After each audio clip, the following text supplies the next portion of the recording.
বন্ধুরা, আজকে আমি আরেকটা রেসিপি নিয়ে চলে আসছি। এই যে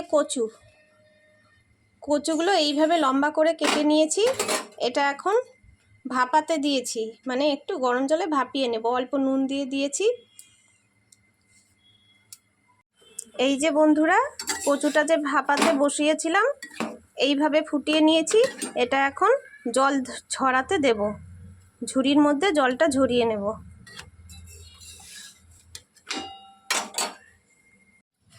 বন্ধুরা, এই কচুর রেসিপিটাতে এই যে কচুগুলো আমি ভাপিয়ে নিয়েছি, আর এখানে নিয়েছি আমি চালের গুঁড়ো, অল্প বেসন, জিরে গুঁড়ো, আর এইদিকে লঙ্কার গুঁড়ো, আর এখানে নিয়েছি কালো জিরে। এগুলোকে এখন অল্প নুন দিয়েছি আর একটুখানি চিনি দিয়েছি। এটা এখন মেখে নেব।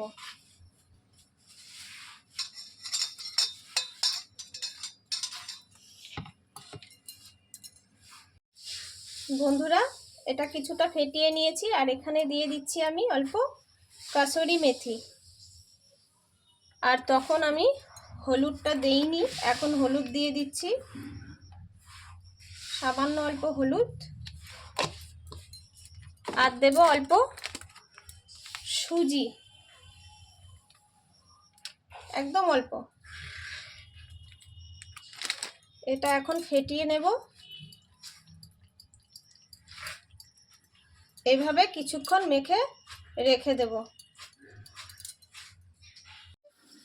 বন্ধুরা, এই যে গোলাটা গুলিয়ে রেখেছিলাম, এটার মধ্যে এখন এই কচুগুলি দিয়ে তারপরে বড়ার মতো ভেজে নেব।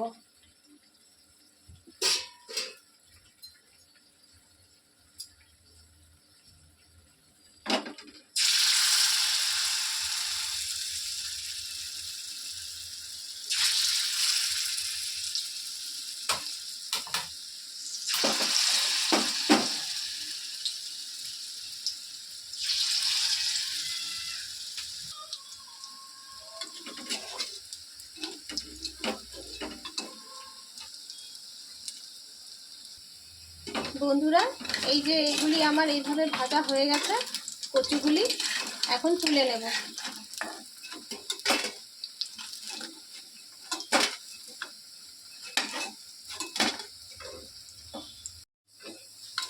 এই যে বন্ধুরা, আবার দিয়ে দিচ্ছি বড়াগুলো, কিছুটা ভেজে নিচ্ছি। বন্ধুরা, আমি কচুগুলো সব বড়ার মতো ভেজে নিয়েছি। এখন তরকারিটা বসিয়ে দেব। তার জন্য আমি নিয়েছি এখানে অল্প খানিকটা গোটা জিরে, এলাচ, দারচিনি, লং, শুকনো লঙ্কা, তেজপাতা।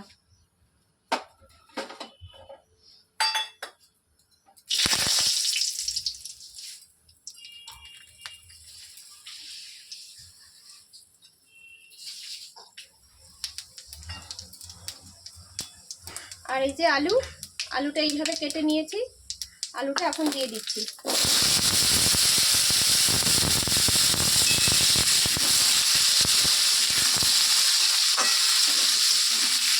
কেউ যদি মনে করেন আলুটা আগে ভেজে নিয়ে তুলে রাখবেন, তাও করতে পারেন।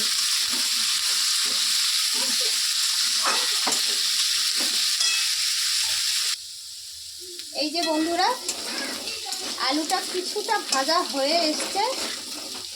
এখন আমি এখানে হলুদ লবণ দিয়ে দিচ্ছি।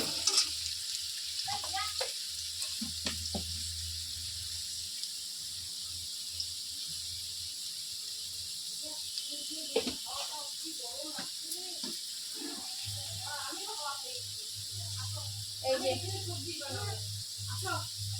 এখানে নিয়ে যাবো, চলো।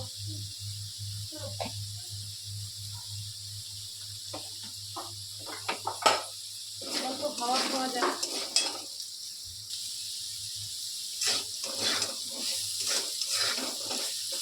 আলুটা ভাজা হয়ে এসছে কিছুটা, আর একটু ভাজা হলে এখানে দিয়ে দেব টমেটো আর লঙ্কা।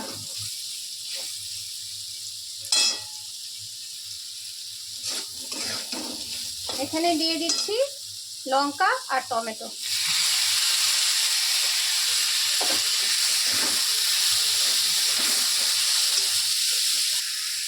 বন্ধুরা, এটা আমার ভাজা হয়ে গেছে টমেটো দেওয়ার পরে। আর এখানে আমি একটা মশলা করে নিয়েছি। এখানে আছে চিনে বাদাম, কাজু বাদাম আর কিশমিশটা জলে ভিজিয়ে এটা বেটে নিয়েছি। আর এখানে টমেটো ঘষে নিয়েছি। এটা টমেটোটা একটু ঘষনি দিয়ে ঘষে নিয়ে আর একটা মশলা করেছি, আদা জিরে বাটা, এখানে একটু লঙ্কার গুঁড়ো দিয়ে রেখেছি। এটা দিয়ে এখন তরকারিটা করে নেব। এই যে বন্ধুরা, এখন আমি এখানে একে একে মশলাগুলো দিয়ে দিব।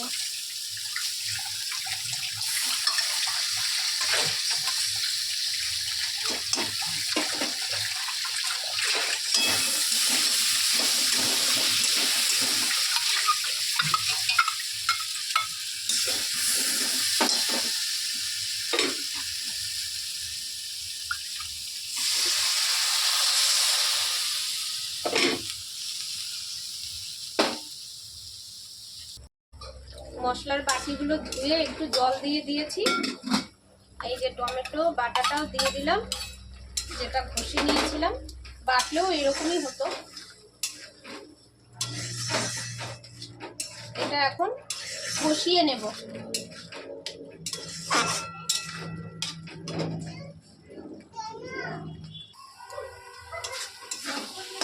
এটা অনেকটাই কষে এসেছে।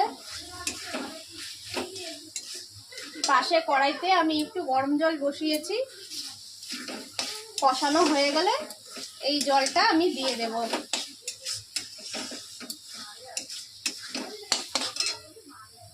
বন্ধুরা, আমার এটা কষানো হয়ে গেছে। এখন এখানে জল দিয়ে দেব।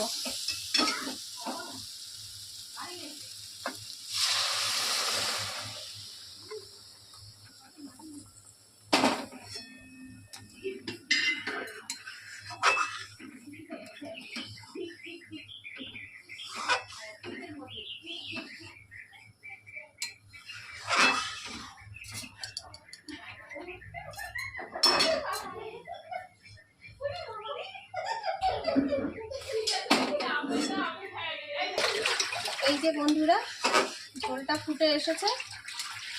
আর একটু ফুটলেই কচুর বড়াগুলো এখানে ছেড়ে দেব।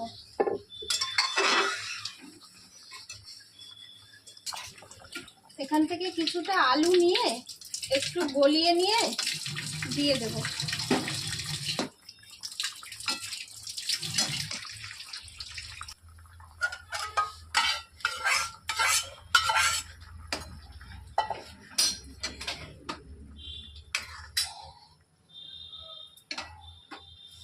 এই যে বড়াগুলো এখন দিয়ে দিচ্ছি।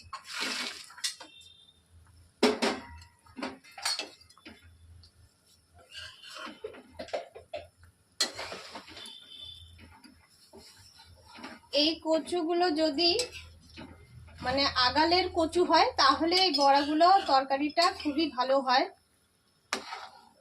গোড়ার কচুটা হলে একটু শক্ত হয়, খুব একটা ভালো হয় না। এই কারণে আপনারা যদি কেউ এই তরকারিটা করেন তাহলে আগালের কচুটাই নেবেন।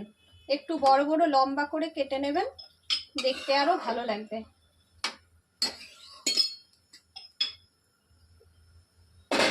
একটু চিনি দিয়ে দেব।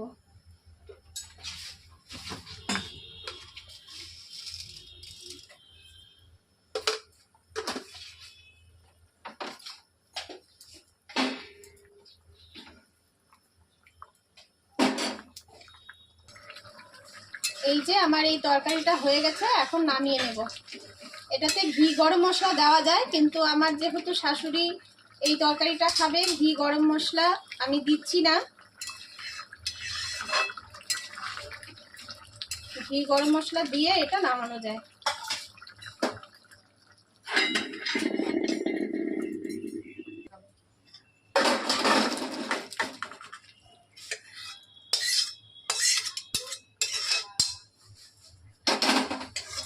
এই যে কচুর বড়ার তরকারি আমার রেডি।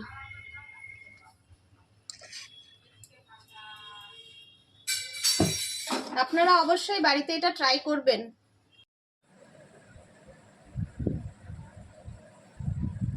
কচুর তরকারিটা আমার বৌমা রেঁধেছে, খুব ভালো হয়েছে। আপনারা বাড়িতে রান্না করে খেয়ে দেখবেন।